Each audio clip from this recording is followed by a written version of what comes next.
সন্ধ্যা নেমে আসছে, এখনো বাড়ি ফেরার কোনো বালাই নেই। এভাবেই প্রতিনিয়ত আমাদের গ্রাম বাংলার কৃষকেরা কাজ করে যায়।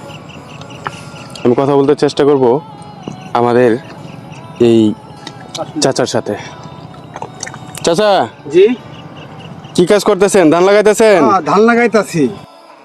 হ্যাঁ, ধান লাগাইতাছি, সার বুনছি।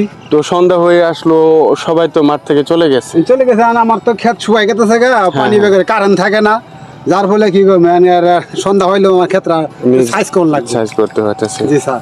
তো এই সারাদিন এই কাজের উপরে ছিলেন? হ্যাঁ, সারাদিন এই কাজের উপরে ছিলাম আর কি। কারেন্ট থাকে না, পানি শুকাই গেছে গা, যার ফলে কি করবো সন্ধ্যা হইলেও আমার ক্ষেত্রে একটু সাইজ করে নিতে হইতেছে। তাহলে আপনার সাথে আর কেউ নেই? না, আর তো আমার ছেলে আছিল, উনি বাড়িতে চলে গেছে।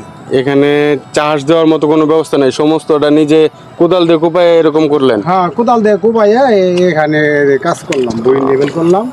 এখানকার গুছা করা। এখানে পানি দেওয়ার ব্যবস্থা কোথায় থাকে? ও, এখানে পানি দেওয়ার ব্যবস্থা আছে না? এখানে আছে আর কি। কিন্তু চাষ দেওয়ার মতো এখন আর সুযোগ নেই, এখন না, পুরোটাই নিজেরই করতে হইতেছে। হ্যাঁ, নিজেরই করতেছে। মেশিন তো আর এখানে আসে না, নিজেই কোপাইয়া সাইজ সুইজ করে পরে করতে আছে। এটা কি আপনার নিজের জমি? এভাবেই প্রতিনিয়ত একজন কৃষক আমাদের খাবারের দায়িত্ব নিয়ে থাকে। কৃষকের হাতেই আমাদের খাদ্য নিরাপত্তা।